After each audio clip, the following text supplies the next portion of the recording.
hidup itu brutal.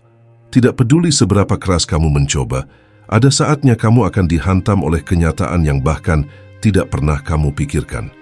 Entah itu kehilangan orang yang kamu cintai, dihancurkan kepercayaan oleh sahabat sendiri, masalah finansial, atau bahkan merasa hidup ini begitu berat hingga kamu bertanya-tanya, apa maksud Tuhan merancang hidupku seperti ini? Tapi begini, saat kamu tenggelam dalam penderitaan, pikiranmu hanya fokus pada sakitnya. Kamu sibuk meratap, menyalahkan nasib, atau bahkan Tuhan. Padahal, di balik pukulan keras itu, mungkin ada sesuatu yang lebih besar sedang disiapkan untukmu. Sesuatu yang tidak akan kamu dapatkan kalau hidupmu berjalan mulus-mulus saja. Tuhan tidak asal memberi kamu rasa sakit. Dia sedang mengupgrade dirimu dengan cara yang tidak kamu suka, tapi pasti kamu butuhkan. Nah, berikut adalah 7 rahasia yang mungkin tidak kamu sadari. Kenapa Tuhan memberikanmu penderitaan dan kesulitan dalam hidup, dan kamu akan mendapatkannya jika mampu bertahan. 1. Mental baja yang tidak bisa dibeli dengan apapun. Penderitaan itu seperti pelatih pribadi yang paling sadis. Dia membuatmu jatuh berkali-kali, membuatmu merasa tidak berharga, bahkan memaksamu merangkak di titik terendah dalam hidupmu. Tapi coba pikir, siapa manusia tangguh di dunia ini yang hidupnya berjalan mulus-mulus saja? Tidak ada. Penderitaan memaksamu untuk berhenti manja. Kamu tidak punya pilihan lain selain bangkit dan bertarung. Itu yang membuat mentalmu jadi sekeras baja. Semakin sering kamu dihantam, semakin tebal lapisan-lapisan pelindungmu. Penderitaan mengajarimu untuk tetap berdiri, meskipun dunia ini sedang runtuh di sekelilingmu. Apakah kamu tahu kenapa banyak orang gagal menjadi hebat? Karena mereka menolak untuk jatuh. Mereka ingin aman, nyaman, dan stabil. Mereka mulai bangkit, berpikir, bertarung, dan membangun kembali dunianya dari serpihan-serpihan kecil reruntuhan. Dan kamu yang sudah pernah mati-matian bertahan di neraka dunia ini, harus memiliki keyakinan bahwa jatuh itu bukan akhir. Justru, itu adalah awal dari sesuatu yang lebih besar. Penderitaan akan menghapus ilusi kenyamanan. Ia memaksamu menerima kenyataan bahwa dunia ini tidak mengenal ampun dan itu tidak masalah. Karena dari situ kamu menjadi kuat, lebih kuat dari mereka yang hidupnya aman-aman saja. 2. Kepekaan yang membuatmu lebih manusiawi.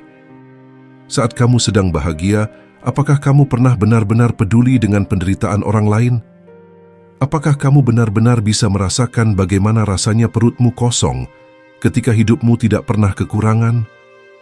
Kebanyakan dari kita hanya lewat, sekilas merasa kasihan, lalu sibuk lagi dengan kesenangan kita sendiri. Tapi ketika kamu dihantam kesulitan dan penderitaan, tiba-tiba kamu jadi tahu bagaimana rasanya ditinggalkan, dikhianati, kehilangan, bahkan kekurangan. Penderitaan membuka matamu pada kesulitan dan luka orang lain. Kamu yang dulunya masa bodoh mungkin sekarang jadi lebih peka. Kamu tahu bagaimana rasanya minta tolong tapi tidak ada yang peduli. Kamu tahu bagaimana sakitnya hidup di bawah tekanan. Dan dari situ kamu menjadi manusia yang lebih baik. Kepekaan ini adalah hal langka di dunia yang penuh egoisme dan kepentingan. Hanya mereka yang pernah dihancurkan sampai berkeping-keping yang tahu bagaimana membangun kembali orang lain. Tuhan tidak memberi penderitaan hanya untuk membuatmu sengsara. Dia ingin kamu belajar, lalu menjadi lilin di tengah gelapnya dunia. Penderitaan yang kamu alami hari ini mungkin sedang mempersiapkanmu untuk menjadi penolong bagi seseorang di masa depan. Jadi, jangan remehkan apa yang kamu alami. Setiap luka yang kamu terima akan membentukmu menjadi seseorang yang tidak hanya kuat, tapi juga peduli. 3. Kebijaksanaan yang tidak akan kamu dapatkan di buku manapun. Penderitaan adalah profesor kehidupan paling killer yang pernah kamu temui. Dia tidak akan bersikap manis atau sabar, tapi pelajarannya tidak pernah gagal mengubahmu. Kamu bisa menghabiskan seluruh hidupmu membaca buku, mendengar nasihat bijak dari orang-orang pintar, atau mengikuti seminar motivasi. Tapi tidak ada yang sepadan dengan pelajaran yang diberikan rasa sakit yang nyata. Ketika kamu terpuruk, kamu tidak punya pilihan selain berpikir keras. Penderitaan memaksa otakmu untuk bekerja dengan cara yang belum pernah kamu lakukan sebelumnya. Kamu belajar mengenali kesalahanmu, mengevaluasi jalan hidupmu, dan menemukan solusi yang bahkan sebelumnya tidak pernah terpikirkan. Kamu dipaksa berhenti menjadi sok tahu dan mulai mendengarkan kehidupan itu sendiri. Dan ini yang luar biasa. Kebijaksanaan yang kamu dapatkan dari rasa sakit itu nyata. Bukan teori, bukan sekedar kata-kata. Kamu memahami bahwa hidup ini bukan soal apa yang kamu inginkan, tapi apa yang benar-benar kamu butuhkan. Kamu mulai menerima kenyataan, seberapa pahit pun itu. Dan saat kamu sudah sampai di tahap ini, kamu akan sadar bahwa penderitaan telah membuatmu lebih tangguh, lebih cerdas, dan lebih bijak. Orang-orang yang hidupnya mulus tidak akan pernah tahu rasanya ini. Mereka bisa bicara banyak dari buku-buku yang mereka baca, tapi mereka tidak pernah benar-benar paham rasanya. Sementara kamu yang pernah remuk redam, menjadi seseorang yang melihat hidup ini dari sudut pandang yang lebih luas. Itulah kekuatan penderitaan. Ia memberimu kebijaksanaan yang tidak bisa kamu beli dengan uang dan tidak bisa kamu pelajari dari siapapun kecuali dirimu sendiri. 4. Kesadaran bahwa kamu tidak punya kendali apa-apa dalam hidupmu. Penderitaan adalah tamparan keras dari Tuhan yang seolah berkata, "Hei, kamu bukan siapa-siapa di dunia ini." Saat semuanya berjalan lancar, kamu mungkin merasa hebat, kamu merasa bisa mengendalikan semuanya. Tapi begitu kamu jatuh, kamu sadar bahwa kamu bukan siapa-siapa. Semuanya karena ada Tuhan. Air yang kamu minum, udara yang kamu hirup, bahkan jantungmu yang terus berdetak di luar kendalimu. Semuanya karena Tuhan. Ini bukan tentang membuatmu merasa kecil. Ini tentang mengingatkanmu bahwa ada kekuatan yang jauh lebih besar dari dirimu. Kamu perlu belajar untuk berserah diri, bukan karena kamu lemah, tetapi karena kamu tahu bahwa kamu tidak bisa melakukan semuanya sendiri. Penderitaan mengajarkanmu tentang kerendahan hati. Kamu mulai menyadari bahwa hidup ini bukan cuma soal keinginanmu. Kadang, apa yang kamu anggap buruk adalah jalan terbaik yang sedang disiapkan untukmu. Jadi, berhenti mengeluh. Belajarlah menerima, karena di saat kamu berhenti mengontrol segalanya, kamu akan mulai melihat keajaiban yang tidak pernah kamu duga sebelumnya. 5. Tuhan memanggilmu karena Dia masih peduli padamu. Di saat semuanya baik-baik saja, kapan terakhir kali kamu benar-benar berdoa dengan sungguh-sungguh? Kebanyakan dari kita hanya serius memohon ketika hidup sedang berantakan. Ketika tidak ada lagi tempat bergantung, barulah kita mengingat Tuhan. Penderitaan adalah cara Tuhan memanggilmu kembali. Dia ingin kamu sadar bahwa selama ini kamu terlalu sibuk dengan dunia dan lupa padanya. Melalui rasa sakit, kamu dipaksa kembali ke sumber kekuatanmu.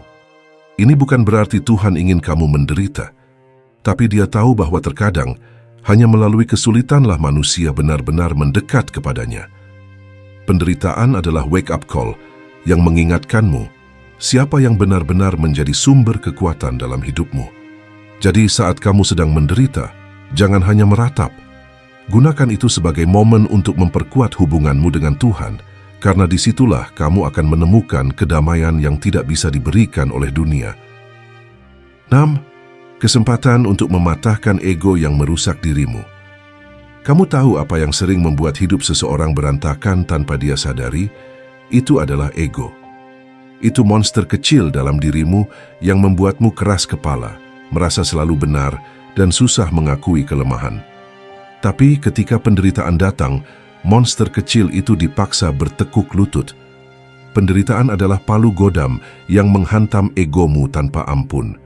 Ketika kamu dihadapkan pada situasi yang di luar kendalimu, kamu dipaksa menelan kenyataan bahwa kamu tidak sekuat yang kamu kira. Itu bukan kelemahan, itu kemanusiaan. Penderitaan memaksamu untuk melihat dirimu apa adanya, rapuh, penuh kekurangan, dan membutuhkan bantuan. Setelah egomu patah, sesuatu yang luar biasa mulai terjadi.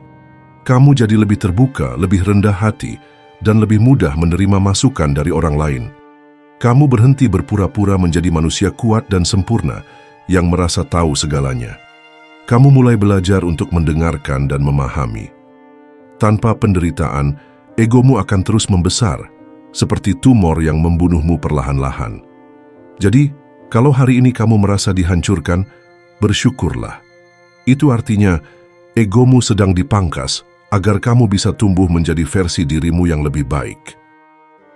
7. Menjadi legenda hidup yang menginspirasi orang lain.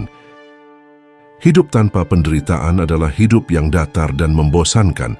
Tidak ada yang menarik dari seseorang yang tidak pernah jatuh terkapar karena tidak ada pelajaran yang bisa dipetik dari hidupnya. Penderitaan membuat ceritamu unik, membuatmu berbeda dan membuat orang lain terinspirasi.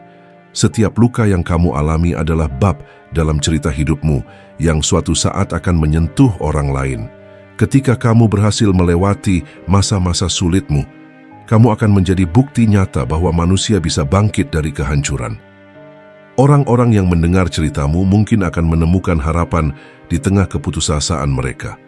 Mereka akan melihatmu sebagai bukti nyata bahwa penderitaan bukanlah akhir, bahwa selalu ada jalan keluar meskipun dunia ini terasa begitu gelap. Jadi, jangan sembunyikan penderitaanmu. Jadikan itu bahan bakar untuk menginspirasi orang lain. Karena mungkin suatu hari nanti, cerita hidupmu bisa menjadi alasan seseorang untuk terus bertahan.